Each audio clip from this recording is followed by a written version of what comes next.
My name is Nancy. I am 32 years old, working in an administrative role at a small to medium-sized company while also fulfilling my duties at home. My husband, Damon, and I met through mutual acquaintances and have been married for 3 years now. The initial excitement and thrill of our marriage have faded, but we have been spending our time together peacefully without major issues. Well, when it's just the two of us. Nancy, did you make this miso soup with broth? It has no flavor at all. Did you properly use kelp and bonito flakes? I'm sorry. The cleaning of the entrance and the bathroom wasn't perfect either. What kind of upbringing did you have? Do you understand what I'm saying?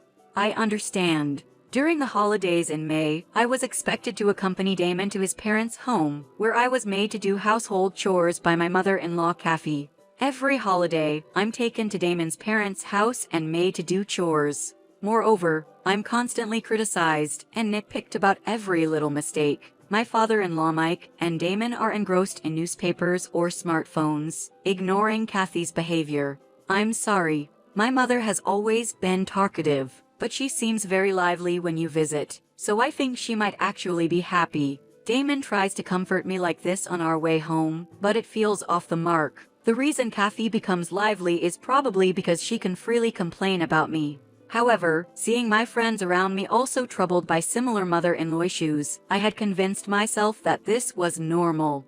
I believed that if I endured it, the problem would be resolved. One day, my husband's elder brother, Jack, got married. He has a reserved personality, contrasting sharply with Damon. Whenever we saw each other, our interactions were limited to mere greetings, so I hardly ever had a real conversation with him. Jack's bride was a young and beautiful woman named Meg, who was considerably younger than him. It was a bit surprising to think of them as a married couple. Kathy was elated, saying, "That's our Jack, managing to get such a young bride." This new year would be the first with Jack and Meg present. They seem to be busy with work until the end of the year and plan to visit right after the new year. As such, I've been staying at my in-laws' house since New Year's Eve, and Kathy assigned me even more chores than usual. Nancy, are you still cleaning? If you keep going at this pace, the year will end. Please prepare the soba noodles quickly. Understood. Oh, I'm looking forward to tomorrow. Since the bride is young, I'll have to educate her properly. Seeing Kathy so excited, I let out a small sigh. From my position as a fellow daughter-in-law, I felt more sympathy than gratitude. Tomorrow, I'll actively support Meg. With that determination, I wrung out the cloth in the cold bucket of water. The next day, around noon, Jack and Meg arrived. Meg, although glamorous in appearance, acted politely, and I found her likable. However, it seemed like Kathy was working hard to find any tiny flaw in her. I thought she was desperate because the first impression of Meg is crucial. Nancy, prepare the tea quickly, and set up the New Year's dishes as well. Understood. Nancy, please help out too. Huh? She, who was heading toward the living room, widened her eyes in surprise. It's always been customary for daughters-in-law to be in the kitchen, hasn't it? Mother. Jack, just sit down. Leave your luggage at the entrance. Okay. Kathy, with her piercing gaze, pulled Meg into the kitchen. After telling me, make sure to educate her properly, she returned to the living room with a grin. I approached the bewildered Meg. It's hard on your first visit, isn't it? In this house, Kathy prepares for guests. The teapot is over there, and the teacups are around here. Staring at me as I showed her around the kitchen, Meg expressed her astonishment. Meg, how do you know where everything is in someone else's kitchen? I handle most of the housework when I'm here. I see. In this house, the daughter-in-law eats after everyone else finishes. Until then, focus on preparing the dishes. Okay. What? Perhaps shocked by the house's rules, she suddenly raised her voice so loudly it made my ears ring. Kathy quickly rushed in from the living room. What happened? Kathy, I'm shocked. Is this how you welcome me, with instant bullying? Huh? Meg approached her excitedly, causing Kathy to step back slightly. This is definitely bullying. Making the daughter-in-law do all the work and not even letting her eat. It's like I'm watching an old drama. I can't believe such mothers-in-law exist. I feel like I should protect her. What are you talking about? Kathy, is bullying your daughter-in-law a tradition in this house? Do you feel an urge to bully the woman who stole your son? That's not bullying, it's a lesson. Kathy's lips quivered. Making the daughter-in-law do all the housework and not even letting her eat, huh? Is that what you call lessons? Nancy, what do you think? Well, caught off guard by the sudden question, I hesitated. Meg, with detective-like enthusiasm, tapped her forehead and circled the kitchen. If it's a lesson, is it recommended by the Board of Education? Are schools teaching that daughters-in-law should eat last? I've never heard of that. Well, I guess. Overwhelmed by her vigor, I responded vaguely. Meg gave a bright smile and looked back at Kathy. When Kathy arrived, I wondered if she sees herself as a charming lady who is meant to pass down the tradition of tormenting daughter-in-law to the next generation. It seemed that Kathy was already panicking. I wonder if this is truly the custom around here. Maybe we should ask the neighbors. How about we go over next door and find out? That's enough. Once the New Year's feast is ready, both of you should sit down promptly. Overwhelmed by her sudden assertion, Kathy was completely taken aback. Victory! Meg, let's finish up quickly and have lunch together. Dropping her detective-like demeanor, Meg was all smiles. Kathy watched her sternly. I was genuinely surprised at Meg's ability to overpower Kathy's with her unique logic. The situation I'd always taken for granted seemed to be crumbling before my eyes. Meg's vigor was so persuasive. I genuinely thought she might go and ask the neighbors. But this was just the beginning of a clash between Meg and Kathy. I knew that Kathy, despite being overwhelmed initially, wouldn't give up so easily. When we sat at the same table, Damon and Mike looked astonished. As always, they said nothing. Jack seated Meg beside him with a look of relief. Kathy had recovered from the earlier incident and was keenly observing Meg, waiting for them to make a mistake. Despite this tension, Meg remained relaxed. This is delicious. Did you make all of this, Nancy? Yes, I did. I absolutely love your stew and steak. I would crave them all year round. Meg's youthful charm warmed my heart, making me smile, a rare occurrence at my in-laws' house. Amid this, Meg was about to add soy sauce to her dish when she realized it was empty. It seems we're out of soy sauce. I'll go get it. Thank you, Jack.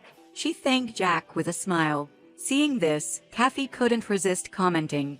Making your husband do such tasks reveals a lot about your upbringing. Huh? Meg seemed surprised by Kathy's remark, but quickly responded in a way that took her by surprise. A new phrase. Reveals a lot about your upbringing, got it. Kathy gasped at Meg's retort. I've never heard of the phrase before. I'm amazed that people use such an expression in the 21st century. What do you think, Jack? Care to explain? Mimicking a news anchor, Meg turned to Jack, who chuckled and said, It feels like something from history. This should be reported for its academic value. Jack. Kathy's eyes widened in disbelief. Setting the joke aside, Jack said seriously, This is my home. It's natural for me to move about and help. Making Meg do everything is such an outdated way of thinking. Outdated. The word left Kathy speechless once again. Amidst an atmosphere distinct from when it was just me and Kathy, Damon and Mike stood there awkwardly, not knowing what to do, while Jack and Meg were the only ones happily eating the New Year's dishes and sashimi. Watching them, a different emotion began to well up inside of me. After lunch, with the cleanup done, I was relaxing in the Japanese-style guest room. Seizing the moment when I was alone, Kathy slid open the door with a scowl on her face. Nancy, what about babies? This is the topic she always brings up. Perhaps she targeted me at this moment to avoid Meg. Somehow, the situation seemed comical, and the usual discomfort I felt was slightly eased. Not yet. When specifically? Have you consulted a doctor? Yes, I have. The doctor said days no problem on my end. So, what's the issue? You're not suggesting the problem lies with my son, are you? Normally, I would end the conversation here, but today was different. I've been thinking that Damon should also get tested. I said straightforwardly what I haven't been able to voice before. Kathy, used to my usual compliance, was stunned and momentarily frozen. Her face turned pale rapidly. How foolish can Nancy be? Testing my son? There's no way he could have a problem. Understand this. If a child isn't conceived, it's the wife's fault. So, if there's no issue with the wife, conception should be easy. To blame your husband for your own inadequacies? How shameless. Excuse me, if you're childless for 3 years, you should leave. What's the point of having a barren woman as a wife? There it is again. Suddenly, Meg appeared from behind Kathy. Ah! Kathy let out a croaky, frog-like shriek of surprise. I was startled too, but I was glad she had come to me. She jokingly supports me. Even though I had been taken over by the strange norms of my in-laws, I recognized that, what she had always told me, there's no need for a wife to follow bizarre rules, especially if they're not normal. It's okay to honestly point out the oddities. I wanted to match her strength. Above all, I wanted freedom from this oppressive house. I've never heard the term stone woman before. Nancy, did you know this difficult term? She once again jestingly pointed an imaginary microphone at me. No, I first heard it from Kathy and looked it up on my smartphone. It means a woman made of stone. It implies a woman who can't get pregnant is like stone. Maybe they don't have blood running through them. After all, Kathy is a living relic, a cultural heritage, isn't she? My heart raced, but I matched her pace and smiled. Meg, sensing the change in my behavior, showed a knowing smile. Mother, you're such a stereotypical mother-in-law. Like a pro at tormenting your daughter-in-law. That's enough. Bombarded with criticism and frustrated that she couldn't criticize me as she pleased, Kathy finally lost it. Hearing her, Damon and Jack rushed in. Jack, what's with this woman with no common sense? Ignoring Kathy's enraged shout, Jack unwaveringly sided with Meg. Aren't you the one who's lacking common sense, Mother? It's despicable to look down on someone else's daughter. I've had my share of hardships too. Isn't it my turn to make others suffer? Didn't Grandma pass away when I was little? How many years did you actually suffer? Your character and outdated values are your own creation, not Grandma's. Jack, is this woman the reason you're speaking like this? This woman brings misfortune. Leave Jack and get out immediately. It's not her, Mother. I've always disliked how emotional and self-centered you are. I could see my future wife suffering because of you. That's why I hesitated to marry. But Meg told me it would be okay. If I'm to part with anyone, it'd be you, not Meg. Jack, who is normally calm, was vehemently defending his wife. Tears welled up in my eyes at the sight. Kathy seemed taken aback by her son's defiance. Meg and I will leave and never return to this tormenting house. Why would Jack also leave? You should stay here. You're my child. Not anymore. Goodbye, Mother. Jack. Picking up their luggage left at the entrance, Jack and Meg headed for the exit. At that moment, Meg turned back and extended her hand to me. Nancy, would you like to come with us? Drawn in by her warm smile, I responded.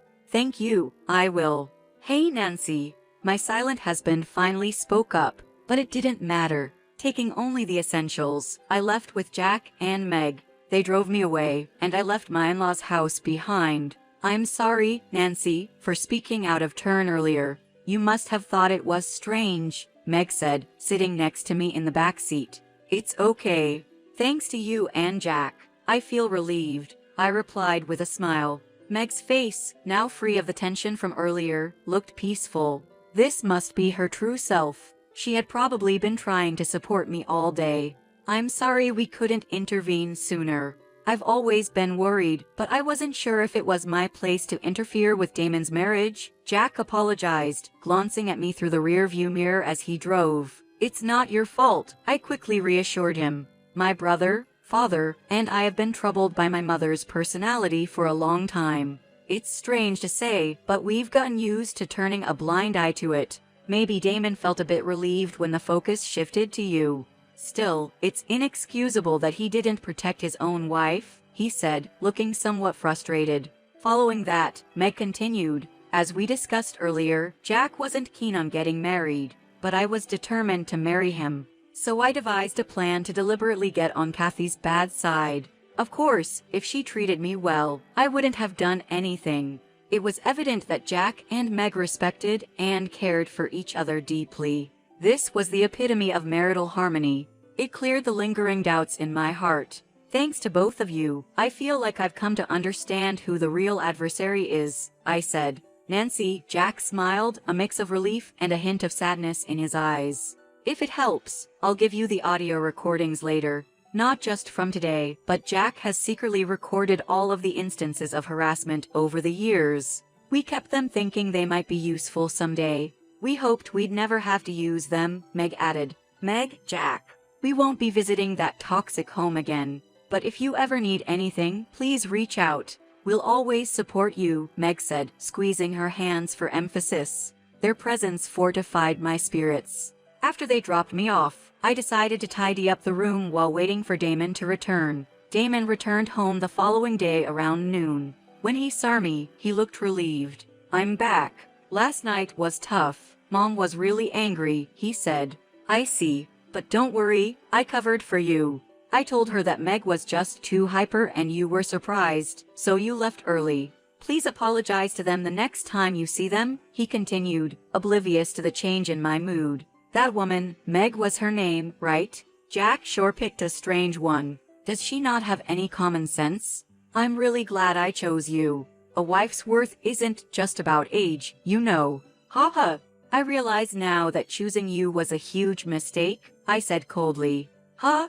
He looked at me in shock, not comprehending my words. But as he stared into my unflinching eyes, the gravity of the situation seemed to dawn on him. I thought I might forgive you if you changed after seeing Jack and Meg, but you're no different from your mother. I'm so disappointed. What do you mean? Haven't we been doing fine? That's because I've been enduring it all alone. You used me as a shield. No, as a sacrifice to escape from that mother of yours. Just like your father who acts like he's invisible, you did the same thing. Sacrifice. I didn't mean it like that. In the cold room where the heater seems ineffective, sweat began to form on his forehead. He looked completely flustered and pitiable. I mistakenly believed you were on my side because you always covered for me. But after seeing Jack, I realized, if you truly cared for me, you wouldn't take me to such a distressing place. And even if you did, shouldn't a husband protect his wife? I mean, I felt Kathy's harassment was severe, but now I see clearly. My real enemy was you all along. I came to this realization thanks to Jack and Meg. But Nancy, it's over. Even Kathy said there's no point in me being there. Let's do as she says. I've downloaded a divorce form from the website. Here. I picked up my packed luggages and headed for the door. While you were gone for the night, I already sent the larger luggage via delivery service. Wait, Nancy, goodbye. Without paying any heed to his pitiful cries, I confidently left the house I had lived in for so long. Once the New Year holidays were over, I quickly visited a lawyer. I never wanted to set foot in that house again, so I entrusted everything to an experienced divorce lawyer. Kathy and Damon were apparently shocked by the lawyer who came on my behalf. Thanks to the recorded data provided by Jack, the divorce proceedings went smoothly. Kathy bitterly said, I'll find a better, fertile wife for you. My lawyer consoled me, saying she probably only sees a wife as a tool for the husband's family. 5 years later, Jessica, it's mealtime. Use your spoon properly. Here, blow on it. Katie is really kind and gentle. She seems to really love Jessica. Watching children play in a nearby playground, Meg and I shared a peaceful moment. 3 years after the divorce, I remarried. Soon after, we were blessed with a daughter named Jessica, proving that I wasn't infertile. My husband and his parents are warm-hearted, sensible people who not only love Jessica but also deeply care for me, their daughter-in-law. Meg, as promised, provided immense support during my divorce. Our relationship, which continued after the divorce, is like comrades, mom friends, and deeply connected like sisters. She has a 3-year-old daughter named Katie, a kind-hearted child who plays well with Jessica. Though there is no blood relation between Katie and Jessica, they are close like family. Damon remarried once, but rumors are everywhere. He divorced again shortly after. Kathy and husband probably never acknowledged their mistakes and didn't change. Due to the 2 divorces and growing distant from their son's family, their home became rumored as the demon's house, making women wary. There were times when Damon sought reconciliation or when Kathy asked her sons for cohabitation. but will never return to them. They, not acknowledging their mistakes, might end up in loneliness. Nancy, once Jessica can walk, let's go to that park. It has soft grass and is really relaxing. That sounds good. Meg and I smiled at each other. I'm thankful to Damon because through our marriage, I met Meg. However, had I stayed with him, I wouldn't have the peace I have now. I'm deeply grateful that I took Meg's hand back then and moved towards a new future.